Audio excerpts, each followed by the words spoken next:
Naitwa Nasri Salum Ali, natokea Umoja wa Watu wenye Ulemavu Zanzibar.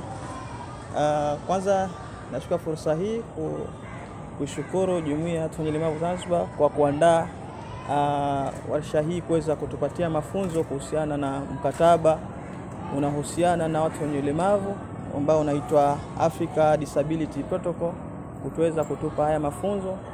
Kwa uoni wangu naona mkataba una umuhimu kwa serikali yetu ya Tanzania kuweza kuusaini, kwa sababu una umuhimu mkubwa kwetu sisi watu wenye ulemavu na hata kwa taifa kwa ujumla. Kwa sababu tunaangalia kwamba taifa letu pia lina dira za maendeleo ambazo inaziandaa ama inakuwa inazitengeneza. Kwa hiyo mkataba huu unaweza kuwa ni miongoni mwa nyenzo ambazo zinatumika kuweza kuandaa hizo dira, kwa sababu una masuala mengi ambayo yanahusiana na watu wenye ulemavu ambayo yanaangazia katika masuala ya mahitaji yao, haki zao pamoja na wajibu wao. Kwa wana uwezo wakautumia mkataba huu kama nyenzo mojawapo kuweza kutengenezea hizo dira za kimaendeleo. Na pia umuhimu kwetu sisi watu mmoja mmoja ni mkataba ambao unakuja na fursa hizo ambazo mkataba umezungumzia masuala ya kibajeti kwa kila nchi ambazo shiriki katika huu mkataba ambao itasaini, izingatie katika bajeti zake kuweza kuzingatia masuala ya watu wenye ulemavu. Kwa hiyo tukiangalia kwamba kutakuwa kuna uzingatiaji huo, basi kwetu sisi watu wenye ulemavu tayari tunakuta masuala yetu mengi yana uwezo wa kutatuka. Ukiangalia sisi nasi tuna mambo mengi ya kimaendeleo ambayo tunayanzisha, ambayo serikali tunahitaji msukumo kutoka kwao. Kama bajeti zitazingatia masuala hayo, ikiwepo kwenye bajeti kuu ama bajeti za kisekta, itakuwa tayari kuna utatuzi mkubwa kwenye masuala yetu sisi watu wenye ulemavu.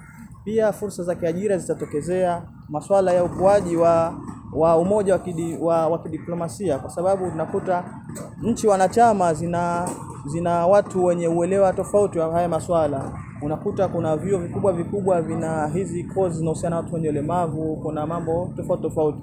Kwa hiyo nasi kama Watanzania tuna uwezo wa kuweza kupata hizo fursa kutoka katika nchi yetu kuweza kujifunza katika nchi nyingine. Pia kuna kuja na fursa nyingine ambazo tunakuta fursa za kijamii, kuna masuala ya kujiendeleza kiuchumi, kuna masuala ya ujasiriamali. Yote hayo yanapatikana katika huu mkataba. Kwa hiyo huu mkataba kuna umuhimu mkubwa kuweza kusainiwa ili nchi yetu iweze kupata miongoni mwa nyenzo ambazo tunazitumia kwenye masuala yake ya kimaendeleo, na pia kuinua maendeleo ya watu wenye ulemavu mmoja mmoja. Wito wangu kwa serikali ni kwamba kwanza iusaini huu mkataba, na uisaini kwa vipengele vyote ambavyo vimo ndani ya mkataba, pasi na kuacha kipengele hata kimoja, kwa sababu huu mkataba una upekee ndani yake. Umezungumzia masuala yanayohusu hasa Afrika, kwa sababu tunajua kuna mkataba wa Umoja wa Mataifa ambao ni mkubwa, unahusiana na nchi zote duniani, lakini huu umegusia ile masuala ya upekee kwa watu wa Afrika, kama masuala ya kiimani, masuala ya